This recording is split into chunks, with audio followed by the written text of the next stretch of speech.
Good morning dear students. ਅੱਜ ਸਾਡੀ account ਦੀ class ਦਾ ਜਿਹੜਾ ਟੌਪਿਕ ਹੈ ਉਹ ਹੈ difference between book keeping and accounting. ਅਸੀਂ ਪਿਛਲੀ ਕਲਾਸਿਸ ਦੇ ਵਿੱਚ ਅਕਾਊਂਟਿੰਗ ਬਾਰੇ ਪੜ੍ਹਿਆ ਸੀਗਾ, ਅਕਾਊਂਟਿੰਗ ਦਾ ਮੀਨਿੰਗ ਪੜ੍ਹ ਲਿਆ ਸੀਗਾ। ਸਾਨੂੰ ਪਤਾ ਲੱਗ ਗਿਆ ਕਿ ਅਕਾਊਂਟਿੰਗ ਕੀ ਹੁੰਦੀ ਹੈ। ਅਕਾਊਂਟਿੰਗ ਬਿਜ਼ਨਸ ਦੀਆਂ ਟ੍ਰਾਂਜੈਕਸ਼ਨਸ ਨੂੰ ਰਿਕਾਰਡ ਕਰਨ ਦਾ ਇੱਕ ਸਿਸਟਮੈਟਿਕ ਮੈਨਰ ਹੁੰਦਾ ਹੈ, ਜਿਹਦੇ ਵਿੱਚ ਇਨਫੋਰਮੇਸ਼ਨ ਨੂੰ ਰਿਕਾਰਡ ਤਾਂ ਕੀਤਾ ਜਾਂਦਾ ਹੈ, ਨਾਲ ਉਹਦਾ ਐਨਾਲਿਸਿਸ ਵੀ ਕੀਤਾ ਜਾਂਦਾ ਹੈ, ਇੰਟਰਪ੍ਰੀਟੇਸ਼ਨ ਵੀ ਕੀਤੀ ਜਾਂਦੀ ਹੈ ਅਤੇ ਇਨਫੋਰਮੇਸ਼ਨ ਨੂੰ ਕਮਿਊਨੀਕੇਟ ਵੀ ਕੀਤਾ ਜਾਂਦਾ ਹੈ ਐਂਡ ਯੂਜ਼ਰਸ ਤੱਕ। ਅਤੇ ਹੁਣ ਸਾਡੇ ਕੋਲ book keeping and accounting the difference ਹੈ। ਅਕਾਊਂਟਿੰਗ ਬਾਰੇ ਸਾਨੂੰ ਪਤਾ ਹੈ, ਬਟ ਬੁੱਕ ਕੀਪਿੰਗ ਜਿਹੜਾ ਹੈ ਉਹਦੇ ਬਾਰੇ ਸਾਨੂੰ ਕੁਛ ਹਜੇ ਪਤਾ ਨਹੀਂ ਹੈ। ਪਹਿਲਾਂ ਅਸੀਂ ਇਹ ਜਾਣਦੇ ਹਾਂ ਵੀ ਬੁੱਕ ਕੀਪਿੰਗ ਕੀ ਹੁੰਦੀ ਹੈ। ਬੁੱਕ ਕੀਪਿੰਗ ਵੀ ਜਿਹੜੀ ਹੈ ਇਹ ਸਾਡਾ ਜਿਹੜਾ ਡਾਟਾ ਹੈ, ਜਿਹੜੀਆਂ ਸਾਡੀਆਂ ਫਾਈਨੈਂਸ਼ੀਅਲ ਟ੍ਰਾਂਜੈਕਸ਼ਨਸ ਹੈ, ਉਹਨਾਂ ਨੂੰ ਰਿਕਾਰਡ ਕਰਨ ਦੇ ਲਈ ਇੱਕ ਬੁੱਕਸ ਹੁੰਦੀਆਂ ਨੇ। ਬਟ ਅਕਾਊਂਟਿੰਗ ਨਾਲੋਂ ਇਹਨਾਂ ਦਾ ਡਿਫਰੈਂਸ ਇਹ ਹੁੰਦਾ ਹੈ ਕਿ ਇਹਦੇ ਵਿੱਚ ਰਿਕਾਰਡ ਤਾਂ ਮੇਨਟੇਨ ਕੀਤਾ ਜਾਂਦਾ ਹੈ, ਡਾਟਾ ਨੂੰ ਰਿਕਾਰਡ ਤਾਂ ਕੀਤਾ ਜਾਂਦਾ ਹੈ, ਬਟ ਉਹਦਾ ਐਨਾਲਿਸਿਸ ਅਤੇ ਇੰਟਰਪ੍ਰੀਟੇਸ਼ਨ ਨਹੀਂ ਕੀਤੀ ਜਾਂਦੀ ਅਤੇ ਇਨਫੋਰਮੇਸ਼ਨ ਜਿਹੜੀ ਹੈ ਉਹ ਐਂਡ ਯੂਜ਼ਰਸ ਨੂੰ ਨਹੀਂ ਦਿੱਤੀ ਜਾਂਦੀ। ਇਟ ਮੀਨਸ ਜਿਹੜਾ ਅਕਾਊਂਟਿੰਗ ਹੈ ਉਹਦੇ ਵਿੱਚ ਸਾਡਾ ਜਿਹੜਾ ਪ੍ਰੋਸੈਸ ਹੈ, ਅਕਾਊਂਟਿੰਗ ਦੇ ਪ੍ਰੋਸੈਸ ਦੇ ਵਿੱਚ ਅਸੀਂ ਪੜ੍ਹਿਆ ਸੀਗਾ ਕਿ ਟ੍ਰਾਂਜੈਕਸ਼ਨ ਨੂੰ ਸਭ ਤੋਂ ਪਹਿਲਾਂ ਆਇਡੈਂਟੀਫਾਈ ਕੀਤਾ ਜਾਂਦਾ ਹੈ, ਫਿਰ ਮੈਜ਼ਰ ਕੀਤਾ ਜਾਂਦਾ ਹੈ, ਫਿਰ ਰਿਕਾਰਡ ਤਿਆਰ ਕੀਤਾ ਜਾਂਦਾ ਹੈ, ਕਲਾਸੀਫਾਈ ਕੀਤਾ ਜਾਂਦਾ ਹੈ, ਸਮਰਾਈਜ਼ ਕੀਤਾ ਜਾਂਦਾ ਹੈ, ਐਨਾਲਿਸਿਸ ਐਂਡ ਇੰਟਰਪ੍ਰੀਟੇਸ਼ਨ ਹੁੰਦੀ ਹੈ ਅਤੇ ਕਮਿਊਨੀਕੇਟ ਕੀਤਾ ਜਾਂਦਾ ਹੈ। ਬਟ ਜਿਹੜੀ ਸਾਡੀ ਬੁੱਕ ਕੀਪਿੰਗ ਹੈ ਉਹਦਾ ਕੰਮ ਸਿਰਫ ਇੰਨਾ ਹੈ, ਫਾਈਨੈਂਸ਼ੀਅਲ ਟ੍ਰਾਂਜੈਕਸ਼ਨ ਨੂੰ ਆਇਡੈਂਟੀਫਾਈ ਕਰਨਾ, ਫਿਰ ਮੈਜ਼ਰ ਕਰਨਾ, ਰਿਕਾਰਡ ਕਰਨਾ, ਕਲਾਸੀਫਾਈ ਕਰਨਾ ਅਤੇ ਸਮਰਾਈਜ਼ ਕਰਨਾ। ਇੱਥੇ ਆ ਕੇ ਜਿਹੜਾ ਬੁੱਕ ਕੀਪਿੰਗ ਦਾ ਕੰਮ ਖਤਮ ਹੋ ਜਾਂਦਾ, ਬਟ ਅਕਾਊਂਟਿੰਗ ਦਾ ਕੰਮ ਜਿਹੜਾ ਹੈ ਇੱਥੇ ਆ ਕੇ ਖਤਮ ਨਹੀਂ ਹੁੰਦਾ। ਇੱਥੋਂ ਜਿਹੜਾ ਹੈ ਉਹਨੇ ਅੱਗੇ ਅਕਾਊਂਟਿੰਗ ਨੇ ਹੋਰ 2 ਪੁਆਇੰਟਸ ਉੱਤੇ ਚੱਲਣਾ ਹੁੰਦਾ ਹੈ, ਅੱਗੇ 2 ਸਟੈਪ ਜਿਹੜੇ ਆ ਹੋਰ ਕਵਰ ਕਰਨੇ ਹੁੰਦੇ ਆ। ਇਸ ਲਈ ਬੁੱਕ ਕੀਪਿੰਗ ਜਿਹੜਾ ਹੈ ਉਹ ਅਕਾਊਂਟਿੰਗ ਦਾ ਹੀ ਇੱਕ ਪਾਰਟ ਹੈ, ਜਿਹਦੇ ਵਿੱਚ ਟ੍ਰਾਂਜੈਕਸ਼ਨ ਨੂੰ ਆਇਡੈਂਟੀਫਾਈ ਕੀਤਾ ਜਾਂਦਾ, ਮੈਜ਼ਰ ਕੀਤਾ ਜਾਂਦਾ, ਰਿਕਾਰਡ ਕੀਤਾ ਜਾਂਦਾ, ਕਲਾਸੀਫਾਈ ਕੀਤਾ ਜਾਂਦਾ ਅਤੇ ਸਮਰਾਈਜ਼ ਕੀਤਾ ਜਾਂਦਾ ਹੈ। ਅਤੇ ਅਕਾਊਂਟਿੰਗ ਵਿੱਚ ਜਿਹੜੀ ਸਾਡੀ ਟ੍ਰਾਂਜੈਕਸ਼ਨ ਹੈ ਉਹਨੂੰ ਐਨਾਲਿਸਿਸ ਕੀਤਾ ਜਾਂਦਾ ਹੈ, ਇੰਟਰਪ੍ਰੀਟ ਕੀਤਾ ਜਾਂਦਾ ਹੈ ਅਤੇ ਕਮਿਊਨੀਕੇਟ ਵੀ ਕੀਤਾ ਜਾਂਦਾ ਹੈ। ਇਹੀ ਜਿਹੜਾ ਹੈ ਮੇਨ ਡਿਫਰੈਂਸ ਹੈ ਸਾਡੇ ਕੋਲ ਬੁੱਕ ਕੀਪਿੰਗ ਦਾ ਅਤੇ ਅਕਾਊਂਟਿੰਗ ਦਾ।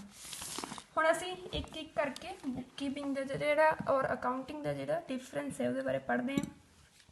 ਫਸਟ ਪੁਆਇੰਟ ਹੈ ਸਾਡੇ ਕੋਲ, it is concerned with keeping systematic records of a company transactions।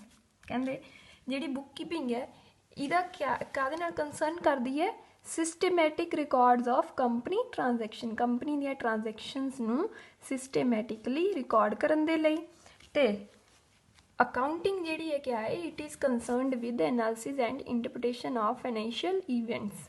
ਜਿਹੜੀ ਫਾਈਨੈਂਸ਼ੀਅਲ ਇਨਫੋਰਮੇਸ਼ਨ ਹੈ ਜਾਂ ਫਾਈਨੈਂਸ਼ੀਅਲ ਈਵੈਂਟਸ ਹੈ ਉਹਨਾਂ ਨੂੰ ਐਨਾਲਿਸਿਸ ਅਤੇ ਇੰਟਰਪ੍ਰੀਟੇਸ਼ਨ ਕਰਨ ਦਾ ਕੰਮ ਅਕਾਊਂਟਿੰਗ ਜਿਹੜੀ ਹੈ ਉਹ ਕਰਦੀ ਹੈ। ਅਤੇ ਬੁੱਕ ਕੀਪਿੰਗ ਸਿਰਫ ਰਿਕਾਰਡ ਮੇਨਟੇਨ ਕਰਦੀ ਹੈ, ਐਨਾਲਿਸਿਸ ਇੰਟਰਪ੍ਰੀਟੇਸ਼ਨ ਨਹੀਂ ਕਰਦੀ।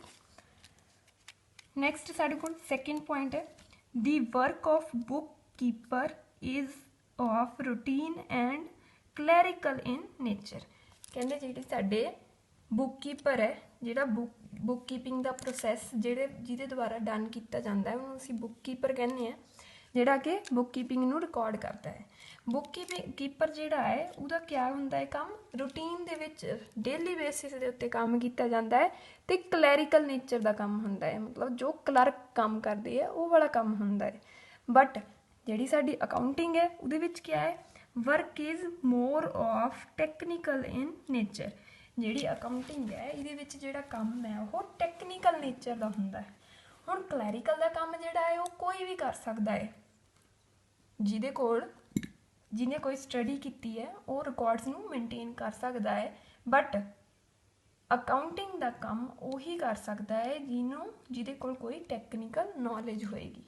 ਹੁਣ ਦੇਖੋ ਨੈਕਸਟ ਹੈ, ਬੁੱਕ ਕੀਪਿੰਗ ਇਜ਼ ਆ ਪ੍ਰਾਇਮਰੀ ਸਟੇਜ ਇਨ ਅਕਾਊਂਟਿੰਗ। ਅਕਾਊਂਟਿੰਗ ਦੇ ਕੰਮ ਦੇ ਵਿੱਚ ਪ੍ਰਾਇਮਰੀ ਸਟੇਜ ਹੁੰਦੀ ਹੈ ਬੁੱਕ ਕੀਪਿੰਗ, ਕਿਉਂਕਿ ਆਇਡੈਂਟੀਫਾਈ ਟ੍ਰਾਂਜੈਕਸ਼ਨ ਨੂੰ ਕਰਨ ਤੋਂ ਲੈ ਕੇ ਸਮਰਾਈਜ਼ਿੰਗ ਤੱਕ ਦਾ ਕੰਮ ਬੁੱਕ ਕੀਪਿੰਗ ਵਿੱਚ ਕੀਤਾ ਜਾਂਦਾ ਹੈ ਅਤੇ ਅਗਲਾ ਕੰਮ ਜਿਹੜਾ ਹੈ ਇੰਟਰਪ੍ਰੀਟੇਸ਼ਨ ਔਰ ਕਮਿਊਨੀਕੇਟ ਕਰਨ ਦਾ ਉਹ ਅਕਾਊਂਟਿੰਗ ਦੇ ਵਿੱਚ ਕੀਤਾ ਜਾਂਦਾ ਹੈ। ਹੁਣ ਦੇਖੋ accounting is a secondary stage. ਪਹਿਲਾਂ बुक कीपिंग की जाती है, फिर अकाउंटिंग की जाती है। नैक्सट है fourth point, an analytical skill is not required in the process of book keeping. Bookkeeping के प्रोसैस दे विच एनालिटिकल स्किल्स जिहड़े है रिक्वायर्ड नहीं होंदे, क्योंकि ये एनालिसिस नहीं किया जाता, विश्लेषण नहीं किया जाता ट्रांजैक्शन का, इस करके ये किसी भी तरह के एनालिटिकल स्किल्स की जरूरत नहीं होंदी जदों असी बुक कीपिंग करनी होंदी है। तो जदों असी अकाउंटिंग करनी होंदी है उदों सानू जिहड़े स्किल है एनालिटिकल स्किल रिक्वायर्ड होंदे है, क्योंकि अकाउंटिंग के प्रोसैस दे विच असी ट्रांजैक्शन नूं एनालिसिस करना होंदा है ते इंटरप्रीट करना होंदा है। नैक्सट है a higher and special knowledge is not required for bookkeeping. Bookkeeping के लिए कोई भी स्पैशल नॉलेज या फिर कोई भी जिहड़ी साडी हायर नॉलेज है वो नहीं रिक्वायर्ड होंदी, बट जिहड़ी अकाउंटिंग है इहदे विच सानू कोई ना कोई स्पैशल नॉलेज ते स्किल रिक्वायर्ड होंदे है, नॉलेज रिक्वायर्ड होंदी है। हुण बुक कीपिंग जिहड़ा है वो कोई भी परसन कर सकदा, रिकॉर्ड मेनटेन कर सकदा है, पर एनालिसिस ते इंटरप्रीट करन दे लई सानू सीए दी जरूरत होंदी है, चार्टर्ड अकाउंटेंट दी जरूरत होंदी है जदों असीं अपना डाटा जिहड़ा है बिजनेस का जिहड़ी इनफॉर्मेशन है उन्होंने एनालिसिस करना होंदा है। नैक्सट है book keeper can not supervise the work of accountant. जिहड़ा बुक कीपर है वो अकाउंटेंट का जिहड़ा काम है उन्होंने सुपरवाइज नहीं कर सकता, उसकी निगरानी नहीं कर सकता, बट जिहड़ा अकाउंटेंट है वो बुक कीपर का जिहड़ा काम है उन्होंने सुपरवाइज कर सकता है, उसकी निगरानी कर सकता है, क्योंकि बुक कीपर जिहड़ा है वो प्राइमरी स्टेज के उत्ते हुंदा है तो उहदे लई कोई भी स्पैशल नॉलेज की जरूरत नहीं होंदी, सिर्फ रिकॉर्ड्स नूं मेनटेन करना होंदा है, एक बुक दे विच सिर्फ रिकॉर्ड नूं लिखना होंदा है। बट जिहड़ी अकाउंटिंग है उहदे विच बुक कीपर जिहड़ा है सुपरवाइज नहीं कर सकता, क्योंकि अकाउंटिंग लई स्पैशल टैक्नीकल नॉलेज जिहड़ी है वो रिक्वायर्ड होंदी है। ये सीगा साडा बुक कीपिंग ते अकाउंटिंग दा डिफरेंस, जो कि अज तुसीं कापी दे उत्ते करना भी है ते याद भी करना है।